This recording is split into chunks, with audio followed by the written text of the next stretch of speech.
sheep and my goods. When my cousin, he called me, he told me that King Ahasuerus, who was king of many dominions, he had called for a new queen because he had called for his queen, Vashti, to come, and she wouldn't come to him. And he was very vexed because she wouldn't come to him. And he made a decree that all men should, he made a new law that all women should honor their husbands and obey them and be obedient. When my cousin Mordecai, he told me to come to the palace because the king was seeking a new queen. And though I was still a virgin then,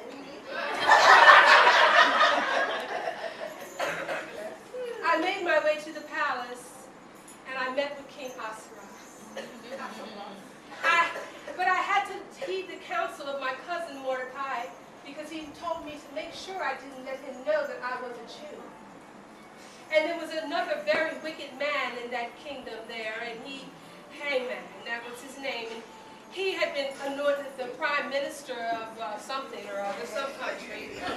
And my cousin Mordecai would not bow down before him. And he was very upset because Mordecai worshipped the true God.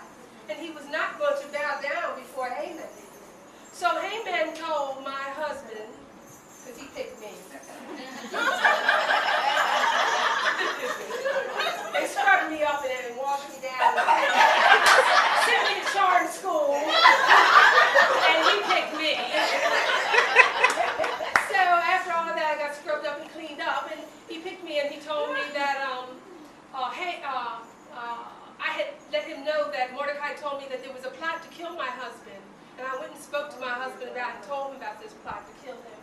And then Haman, he was very jealous. And Mordecai said, well, I had to let King Ahasuerus know that there was a plot that Haman had made to kill all the Jewish people, all of my people. And I couldn't just go to the king. I had to be called for. I couldn't just step up to him like your girl did today. You know? I had to wait, and I had to wait till he called for me. So I decided to have a banquet.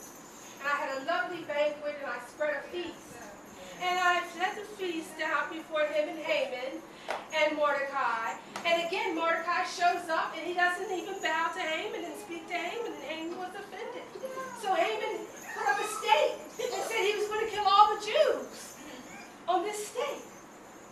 And I didn't know what to do, but I had to let my husband know that, one night he couldn't sleep. And he asked somebody to read him the scriptures, and he found out when they read him the scriptures that Mordecai had saved his life.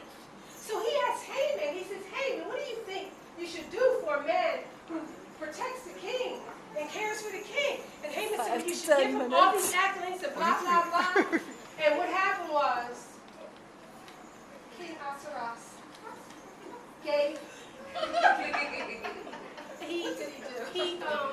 he ended up hanging Haman on the same pole that he was plotting to hang my cousin Mordecai on.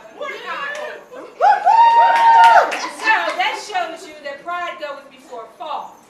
Because Haman was really smelling himself.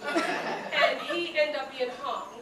And in the long run, it also showed that even though I could risk my life, letting my husband know that I was a Jew, and I had the courage, and I prayed, and I fasted for many days, and Jehovah gave me the strength to go before my husband and to think of a way to save not only myself and my cousin, but also my people. So the lesson we learned today is to listen to the elders when they give us counsel, because although I was the queen, I still listened